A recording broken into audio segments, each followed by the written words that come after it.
आज हम आपको बताएंगे एक्सेल प्रोग्राम में प्रारूप बनाना। सबसे पहले हम एक्सेल प्रोग्राम को स्टार्ट करते हैं। स्टार्ट करने के लिए अपने सिस्टम में आपको आना है, स्टार्ट पे क्लिक करते हैं। स्टार्ट पे क्लिक करने के बाद यहाँ लिखा है माइक्रोसॉफ्ट ऑफिस एक्सेल लिखा है, इस पर डबल क्लिक कर देते हैं। एक्सेल प्रोग्राम खुल जाता है। एक्सेल प्रोग्राम खोलने के बाद अगर आपको यहाँ जूमिंग कम ज़्यादा करना तो अपने हिसाब से आप यहाँ पे कर सकते हैं। और उसके बाद यहाँ पे कोई भी नाम दे देते हैं। हमने यहाँ नाम दे दिया है राहुल। उसके बाद यहाँ पे COMPUTER computer hardware and maintenance कर देते हैं।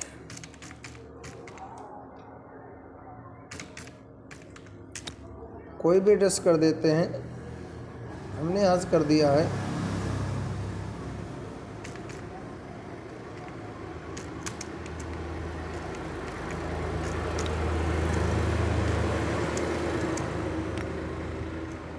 इतना करने के बाद यहाँ से डाउन एरो कर देते हैं। सीरियल नंबर लिखते हैं, यस या नो कर देते हैं। उसके बाद यहाँ पे हम आ गए। आने के बाद यहाँ से आइटम लिख देते हैं। आइटम के बाद आपको हो जाता है रेट कर देंगे। रेट के बाद यहाँ से क्वांटिटी करते हैं। क्वांटिटी के बाद अमाउंट कर देते हैं। और अमाउंट करने के बाद यहाँ पे डिस्काउंट कर देते हैं। डिस्काउंट के बाद आपका डिस अमाउंट कर देते हैं। और डिस अमाउंट करने के बाद यहाँ से नेट अमाउंट कर देते हैं। इतना करने के बाद हम यहाँ पे आए। आने के बाद जो भी दुकान का नाम है इसको हमको मर्ज करना है।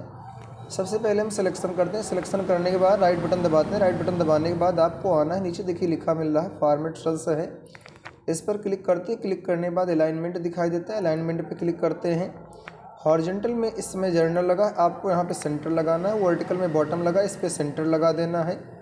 सेंटर करने के बाद नीचे देखिए मर्ज सेल्स लिखा है, आपका रेक्टेंगल बॉक्स है। इस रेक्टेंगल बॉक्स पे क्लिक करके सही निशान आपको लगाना है। सही निशान लगाने के बाद ओके पे क्लिक कर देंगे। देखिए हमारा जो दुकान का नाम है मर्ज हो गया है। नीचे जो नाम दिया गया इसको थोड़ा सा हम सिलेक्शन करते हैं। सिलेक्शन करने के बाद इसकी साइज़ को बड़ा कर लेते हैं। बड़ा करने के बाद हाईलाइट करना है, बोल्ड कर देते हैं। जो भी वर्ड हमारा कट रहा है, देखिए क्वांटिटी हमारा कट रहा है तो हमको यहाँ पे आना है। कॉलम की लाइन पे चौथा माउस पॉइंटर बनता है, इस पर डबल क्लिक कर देते हैं। अपने आप जगह यहाँ पे कॉलम की चौड़ाई अपने आप एडजस्ट कर लेता है। अब यहाँ पे हम आ गए। आने बाद हमने जगह बना लिया। उसके बाद जो दुकान का हमारा नाम दिया गया है इसको भी हम यहाँ से थोड़ा सा हाईलाइट कर लेते हैं। हमने ऐसे कर दिया है। और इतना करने के बाद सीरियल नंबर में हम आ गए। सीरियल नंबर में आने के बाद यहाँ से 1 लिखते हैं, 2 लिखते हैं। अगर आपको बार बार संख्या बढ़ाना है तो आप यहीं पे आ जाएं। दोनों को सिलेक्शन पहले माउस पॉइंटर से करके यहाँ पकड़ खींच लेते हैं। और खींचने के बाद इसको सेंटर अलाइनमेंट लगा देते हैं। अब आइटम में हम आ गए। आने के बाद यहाँ लिखते हैं MONITOR मॉनिटर कर देते हैं। मॉनिटर के बाद अगला जो आपको होता है KEYBOARD कीबोर्ड करते हैं। MO माउस कर देते हैं। उसके बाद यहाँ से माउस पैड कर देते हैं। माउस पैड के बाद आपका थिंक पैड हो जाता है। DVD हो जाएगा, रैम हो जाता है। CD यहाँ से कर देते हैं। लाइट पेन कर दिया जाएगा। और उसके बाद यहाँ से पेन ड्राइव कर देते हैं। इतना करने के बाद अब हम यहाँ पे आगे आने के बाद हमको रेट लगाना है। रेट जैसे मान लीजिए मॉनिटर हमारा होता है 5400 रुपये का मिल जाएगा। कीबोर्ड हमारा 280 का मिल जाएगा। माउस हमारा 150 का मिल जाता है। माउस पैड 50 ले लेते हैं। 2600 रुपये लगा देते हैं। 2200 रुपये लगा देते हैं। 2400 रुपये लगा देते हैं। 160 रुपये लगा देते हैं। और लाइट पेन हमारा यहाँ पे मान लीजिए कि हमने यहाँ पे कर दिया 900 रुपये कर देते हैं। पेन ड्राइव हमने यहाँ पे 450 रुपये लगा दिया। अब यहाँ पे क्वांटिटी मिस होता है मात्रा। अगर यहाँ पे आपको मात्रा शो करना है तो आप मात्रा यहाँ लिख सकते हैं। हमने यहाँ पे 75 कर दिया, 85, 95 ऐसे कर देते हैं।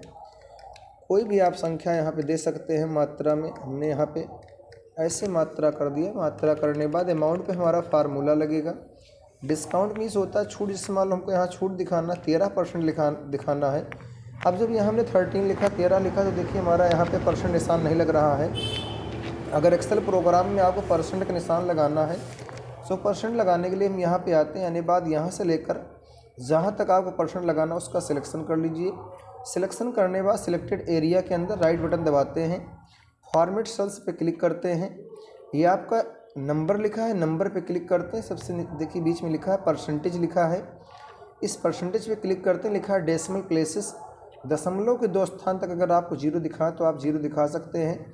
अगर जीरो बिल्कुल नहीं करना तो आप यहाँ पे आएँ, इसको यहाँ पे जीरो कर दें। जो 2 है उसके स्थान उसको हटा के आपको जीरो करना है। नीचे ओके लिखा है, इस ओके पे क्लिक कर देंगे, ऐसे हो जाता है। अब यहाँ पे हम छूट दिखा देते हैं। जैसे मान लीजिए हमारा जो मॉनिटर है इसको खरीदेंगे 14% छूट मिल रहा है, इस पर 13 मिलता है, फिर 12 मिल जाता है। ऐसे अगर आपको छूट यहाँ पे लिखना है तो आप यहाँ पे छूट दिखा सकते हैं। उसके बाद डिसअमाउंट निकालना है। अगर डिसअमाउंट निकालने की कहीं बात आ जाए तो हम डिसअमाउंट का फार्मूला लगाना पड़ता है। फिर पहले अमाउंट का फार्मूला लगाते हैं, तो अमाउंट का फार्मूला होता है इक्वल करते हैं, इक्वल के बाद ब्रैकेट लगाते हैं, ब्रैकेट के बाद रेट का पता नहीं, एक मॉनिटर का दाम है 5400 रुपये, तो 75 मॉनिटर का दाम क्या होगा यहाँ पे गुणा करना पड़ता है। हमने रेट का पता कर दिया, गुणा यहाँ से कर देते हैं क्वांटिटी और ब्रैकेट बंद करके इंटर कर देते हैं। देखिए हमारा यहाँ पे आ गया है। इक्वल करते हैं, इक्वल के बाद ब्रैकेट लगाते हैं, ब्रैकेट लगाने के बाद यहाँ से रेट का पता फिर गुणे क्वांटिटी का पता, इंटर कर दिया, इक्वल ब्रैकेट करते हैं, रेट गुणे क्वांटिटी, ब्रैकेट बंद करके इंटर कर देंगे। देखिए ये भी हमारा हो गया। इतना करने के बाद हम यहाँ पे आए, आने पर से मान लो अगर हमको यही फार्मूला बार बार लगाना तो यहाँ पे आपका दूसरा माउस पॉइंटर दिखाई दे रहा है। आसान तरीका बना तो इसके लिए पकड़कर यहाँ पे हम ड्रैग कर लेते हैं, खींच लेते हैं, जो भी हमारा अमाउंट होता है देखिए निकल कर यहाँ पे आ गया है।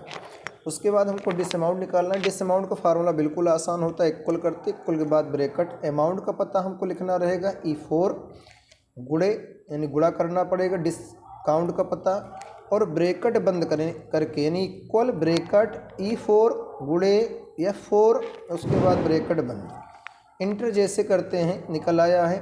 अगर हम 4,05,000 कोई सामान खरीदते हैं उस पर अगर 14% हमको डिस्काउंट मिल रहा है तो 5 ये हमारा हो जाता है 56,700 रुपये हमको छूट मिल जाता है। अगला फिर ऐसे करते हैं इक्वल ब्रैकेट अमाउंट गुणे डिस्काउंट बराबर डिसअमाउंट, ये हमारा निकल आया। इक्वल ब्रैकेट करते हैं अमाउंट गुणे डिस्काउंट, ऐसे कर देंगे, निकल आया। फिर हम वही ड्रैग कर लेते हैं, यहाँ से पकड़ कर खींच लेंगे, देखिए हमारा ड्रैग हो गया है। ड्रैग करने के बाद अब नेट अमाउंट हमको निकालना है, तो नेट अमाउंट का जो फार्मूला होता है इक्वल ब्रैकेट करते हैं अमाउंट माइनस डिसअमाउंट, ब्रैकेट बंद, ऐसे कर देंगे। यहाँ पे देखिए निकल आया है। इक्वल ब्रैकेट करते हैं अमाउंट माइनस डिसअमाउंट, अमाउंट से आपको डिसअमाउंट को घटाना पड़ेगा और घटाते जितना अमाउंट आए वही आपको भुगतान करना पड़ेगा। इक्वल करते हैं, ब्रैकेट करते हैं अमाउंट माइनस, फिर यहाँ पे क्लिक करके हमने इंटर कर दिया है, निकल आया है। इतना करने के बाद इसको हम ड्रैग कर लेते हैं। अब जैसे मान लीजिए हम यहाँ पर कोई दुकान का प्रारूप ही मान लिया गया है। अब हमको ये टोटल नेट अमाउंट में इन टोटल अमाउंट हमारा कितना बन रहा है, जो 10 आइटम हमारी दुकान से बेचे जा रहे हैं इसका टोटल अमाउंट कितना बन रहा है, अगर ये निकालना तो इसको हमको जोड़ना पड़ेगा। जोड़ने का आसान तरीका यानी फार्मूला लगाना पड़ेगा, बिल्कुल आसान फार्मूला, इक्वल कर देना है। इक्वल के बाद सम करते हैं, सम के बाद ब्रैकेट लगाते हैं, ब्रैकेट लगाने के बाद ऊपर का पता कॉलन साइन, नीचे का पता, ब्रैकेट बंद करके यहाँ से एंटर करके ऐसे कर देते हैं, निकल आया है। ये आपको होता है अगर इस तरीके से कोई दुकान का प्रारूप बनाना तो ऐसे में एक्सेल प्रोग्राम में दुकान का प्रारूप तैयार करते हैं।